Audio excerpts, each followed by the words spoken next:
Extra special warning. Our hosts do no research and preparation for these movies. They are just two cynical douchebags. They think just because they have 10 years of bad TV under their belts, they are qualified to review these horrible movies.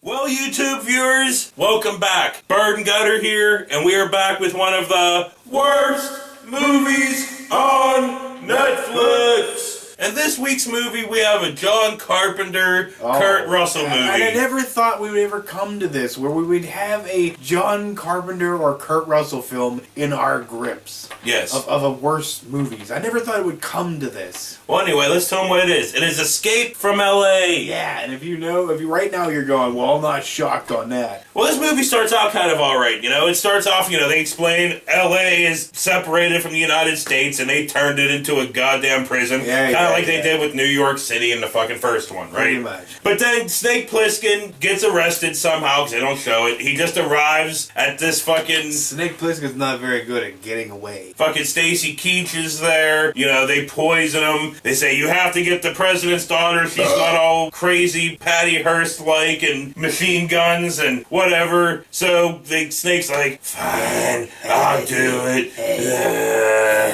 They can't just leave him in the outfit he's in that makes you think, yeah, this is Snake Plissken, That's Snake Plissken with the goddamn brown, crusty leather coat, and the fucking camo pants and the black shirt. But this is where the movie jumped the shark for the very first time, and it just goes all crap downhill from there. They put him in this fucking leathery, gimp outfit, Matrix-y type thing, well before the Matrix even came out. Why did they just put a fucking dog collar around his neck for fuck's sake? And then they fucking give him, all these fucking tech toys, like a camera that fucking shoots holograms. He didn't have no toys in the first one, did he? Yeah, he was Snake Dominatrix Plissken. John Carpenter took this one and turned it into the Batman and Robin of fucking Kurt Russell movies. The Batman and Robin of Snake Plissken movie, basically. Well, no, just of Kurt Russell movies and just all around. Because this one's all cartoony and...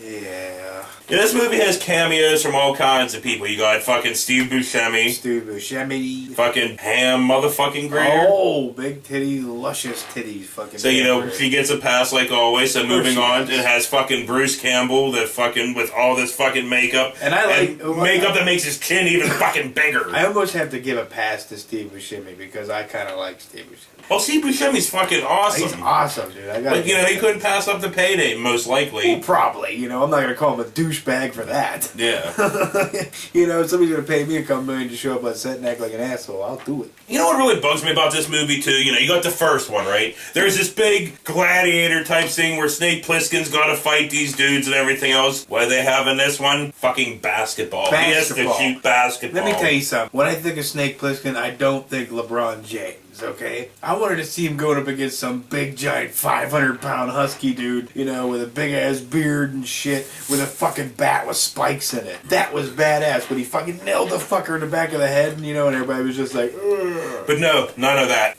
But you know what? Snake Plissken's one hell of a fucking basketball player. Yeah? Because he got that last shot from like 800 fucking miles away. He was just went, and it made it. And I have to honestly admit, I haven't seen this movie in a very long time. Good. But I also have to admit that I saw it in the theater. And then I watched it one time after that, double.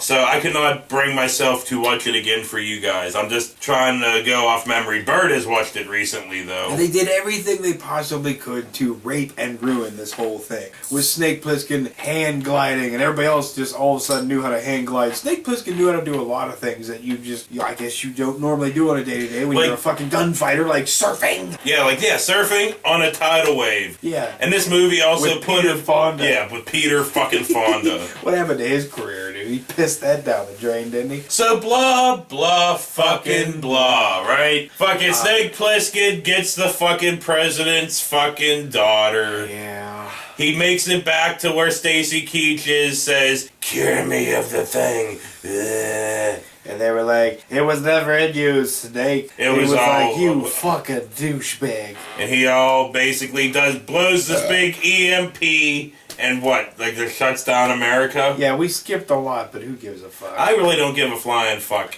This movie is fucking awful. Do you have anything to add to this this non-existent review that we just skipped over all the movie because we don't give a flying fuck about this fucking movie? I don't hate on John Carpenter because he made a fuck ton of other cool ass movies that I do enjoy. So this one was just like, you know, so we had to put it on worst movies in Netflix. I don't hate Kurt Russell because I like Kurt Russell. He's I don't know, cool I am balls. kind of mad at John Carpenter and Kurt Russell because John Carpenter, Deborah Hill, and Kurt Russell wrote this movie. That makes me a little angry. Yeah, it disappoints me a bit. But anyway, go ahead. You don't hate on fucking Kurt Russell. No, I'm just not hating on him. I mean, you know, this was a shit fucking movie, you know, and they shouldn't have done it, you know, but whatever. And, you know, yeah. So, John Carpenter, don't do that again. Of course, he won't. He's 180 years he's old. not doing much of anything anymore. No, he's breathing on oxygen is what he's doing now. So, I guess... That's wrong. I can't say that. I don't know. No. He's probably fitter than me then at this point. I smoke and drink. Yeah, so that was that, man. Not much of a fucking review. Who knows how long it's going to be? What, like 4 or 5 minutes, you think, maybe? Oh, give if me we're some fucking credit. lucky? Give me a little longer than that. But yeah, so... I'm surprised we didn't go off about fucking Pam Grier's titties. We were like, We just did that. She had like the manly voice.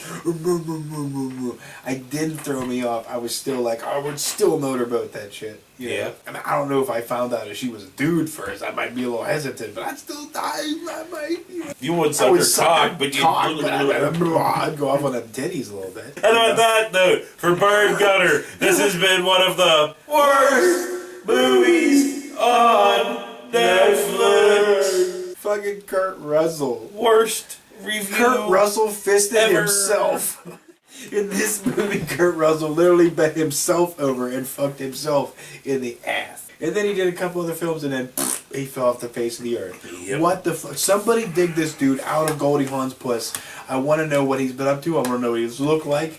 You know, he could be all crippled for all we know, you know. Did Goldie Hawn kill this fuck because he hasn't been around?